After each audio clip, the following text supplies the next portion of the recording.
ಸುಮ್ ನಮಸ್ಕಾರ ವೀಕ್ಷಕರೇ, ನೀವು ನೋಡ್ತಾ ಇದ್ದೀರಾ ನಂದಿನಿ ಯೂಟ್ಯೂಬ್ ಚಾನಲ್. ಇವತ್ತು ಅಂದರೆ ನಿನ್ನೆ 2006ರಲ್ಲಿ ಡಾಕ್ಟರ್ ರಾಜ್ಕುಮಾರ್ ಅವರು ನಮ್ಮನ್ನು ಅಗಲಿದ್ರು. ನಿನ್ನೆಗೆ 19 ವರ್ಷಗಳ ಕಾಲ ಆಯಿತು ನಮ್ಮನ್ನು ಅಗಲಿ. ಒಂದು ವಿಚಾರ ಹೇಳಬೇಕಾದ್ರೆ, ನಿನ್ನೆಗೆ ನನ್ನ ಬುಕ್ಕು ರಿಲೀಸ್ ಆಗಿ ಕೂಡ 18 ವರ್ಷ ಆಯಿತು. ಅದು ಡಾಕ್ಟರ್ ರಾಜ್ಕುಮಾರ್ ಅವರ ಕುರಿತಾಗಿ, ಕನ್ನಡದ ಕಣ್ಮಣಿ ಅಂತ ಹೇಳಿ.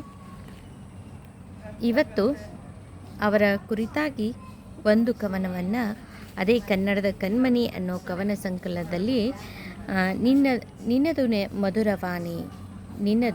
ಮಧುರವಾಣಿ ಅನ್ನೋ ಕವನವನ್ನು ವಾಚನ ಮಾಡ್ತಾ ಇದ್ದೀನಿ.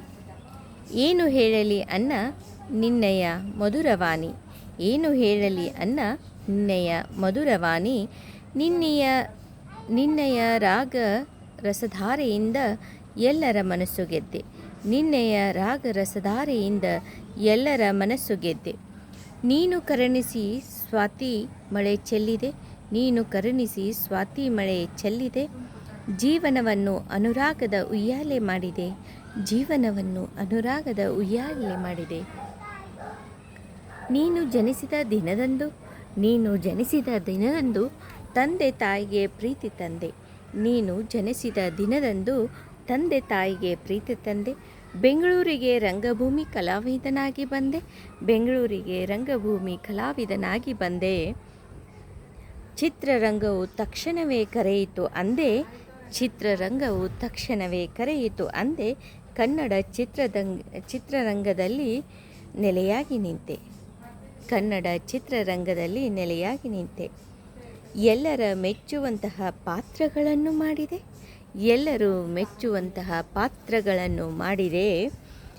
ಎಲ್ಲರ ಸ್ನೇಹ ಪ್ರೀತಿಗೆ ಪಾತ್ರನಾದೆ, ಎಲ್ಲರ ಸ್ನೇಹ ಪ್ರೀತಿಗೆ ಪಾತ್ರನಾಗಿ ನಿಂತೆ. ನಿನ್ನ ಕಂಠದಿಂದ ಹೊರಸೂಸುವ ಗಾಯನಕ್ಕೆ, ನಿನ್ನ ಕಂಠದಿಂದ ಹೊರಸೂಸುವ ಗಾಯನಕ್ಕೆ ನೀನು ಕನ್ನಡ ಭುವನೇಶ್ವರ ತಾಯಿಗೆ ಕೀರ್ತಿ ತಂದೆ, ಕನ್ನಡ ಭುವನೇಶ್ವರ ತಾಯಿಗೆ ಪ್ರೀತಿ ತಂದೆ, ಕೀರ್ತಿ ತಂದೆ. ಅಭಿಮಾನಿಗಳು ನಲಿದು ಕುಣಿದು ಕುಪ್ಪಳಿಸಿದರು ಅಂದು, ಅಭಿಮಾನಿಗಳು ನಲಿದು ಕುಣಿದು ಕುಪ್ಪಳಿಸಿದರು ಅಂದು. ನೀನು ಇಲ್ಲದೆ ನೊಂದು ಬಳಲುತಿಹರು ಇಂದು, ನೀನು ಇಲ್ಲದೆ ನೊಂದು ಬಳಲುತಿಹರು ಇಂದು. ಕೇಳಿದಂತಹ ಎಲ್ಲ ನನ್ನ ಸಹೃದಯ ವೀಕ್ಷಕರಿಗೆ ಅನಂತ ಧನ್ಯವಾದಗಳು.